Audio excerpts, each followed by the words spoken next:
Okay guys, so we have our Chevy Aveo home. If you guys know about this car, you remember from the last video, it was pretty much jumping and jolting with the brakes. We're gonna go through it and see exactly what's wrong with this thing and get it going. Let's go. Now we do have a few mechanical things to do, but overall this car only has 99,000 miles on it. It only has 2 owners. But I did notice a little shaking in the steering wheel, which is gonna probably be a tie rod. Not sure if it's the left or the right. We're gonna go over that as well. I'm gonna go ahead, jack the car up, and we're gonna see if we have any wheel play, because we might have to change the tie rod.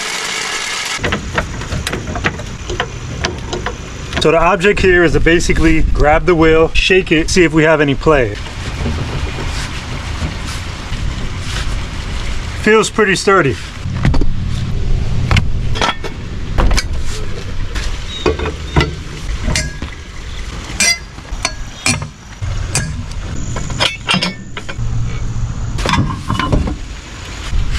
Brake pads look good on this side. There must be air in the line, like a couple of you guys mentioned in the comments below on the last video where the car was basically jumping. Let's go ahead and check this tie rod. So this tie rod looks good as well. There's no play. The boot is fine on here. It's not ripped or anything like that. So we're gonna check the other side and see if we have any problems with it. Okay, brake pads look good over here. Tie rod looks good, feels good. The boot is still good. So I'm almost sure that this is a play of just a bad wheel alignment. That's probably why I'm getting so much play, because the brakes look good, the tie rod looks good. But what doesn't look good is the tire. You can see that it's bald on this side. Now, if we look around the car, all the other tires are good. So let's go ahead, get this thing a new tire and see how it goes.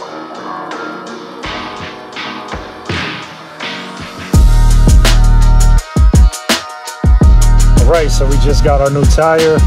Well, it's actually a used tire. Way more tread, as you can see. We're gonna slap this thing on and see how it rides.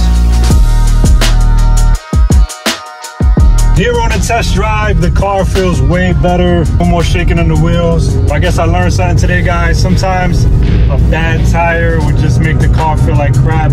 I thought in the beginning it was tie rods or something like that. It's like we're in a good position right now, so we saved ourselves a bunch of money with the tie rods and labor and stuff like that by just getting a used tire. So I spoke way too soon. I went on the highway at speeds up to 80 miles an hour, and when I pressed the brakes at about 70 to 80, the wheels were shaking. That can only mean one thing. We have a warped rotor. So I'm gonna go ahead and change these rotors on both sides along with the brake pads.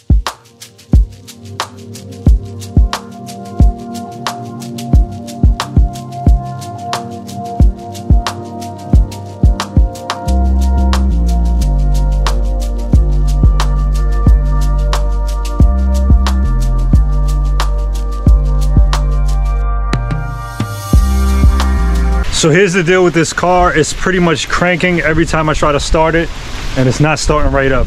Now, if I try to sell that to somebody, they're pretty much probably gonna complain about it. So I wanna make sure that I get that right. Now, some of the reasons why that could be happening is because of spark, air, or fuel. So we're pretty much gonna check all of them. We're gonna change the spark plugs right now, and then we're gonna check the filter. And if we have to, we're gonna change the fuel filter and the air filter.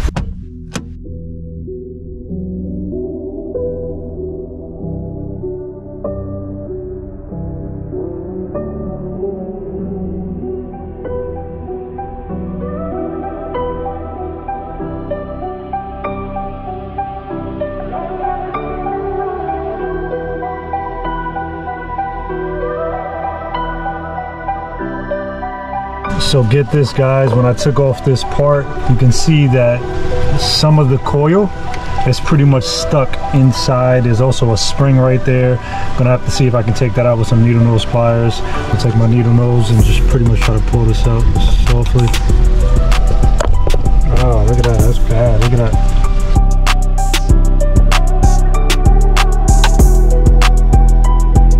As you can see, there's always a surprise, and this is why you guys got to leave room for recon. So when you're buying a car, make sure that you leave room for reconditioning the car. This could be the reason why the car is stalling like that. Okay guys, unfortunately, you saw when we took out the coil pack that there was oil on top of the coils. So when I got to AutoZone, I decided to go ahead and buy the valve cover gasket, because I don't want oil going into the spark plugs and all of that stuff, and the engine starts smoking and somebody brings back the car 20 days later. So what I did was I purchased the valve cover gasket. We're gonna go ahead and change that now, and we're also gonna wait for the new coil pack to come because AutoZone wanted too much money. I went ahead and ordered that on Amazon. Let's go ahead and get busy and change this valve cover gasket. Let's go.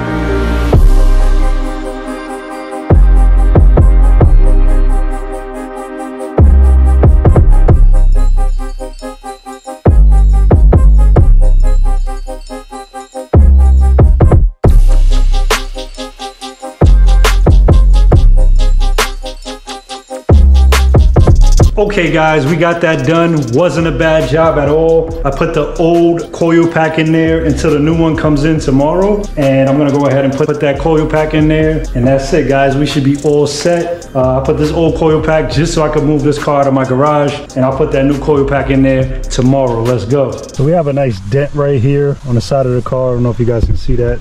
Give you a better angle. You see that that's nice and dented. And we also have a bumper dent right here as well. So here's a trick I found online. Apparently you can use hot water and a plunger, take out a dent. Now if you guys watch my channel, you know I usually do body work. This dent is pretty simple. I didn't want to take off the lining in the trunk to pop it out. So I'm gonna go ahead and try this trick. Hopefully it works. Okay, let's give this thing a try. I'm gonna pour the hot water. Plunge. Wow. Wow. That worked, guys. Look at that. Perfect. Whoa. So guys, apparently if you have a dent in your car and you have hot water and you buy a cheap plunger, I bought this plunger from like the Dollar Tree, it works. I guess we got ourselves a new tool. So as for this dent right here, we're gonna go ahead and heat up the plastic and see if we can push this thing out a little bit. I'm gonna go ahead and heat it up with the heat gun.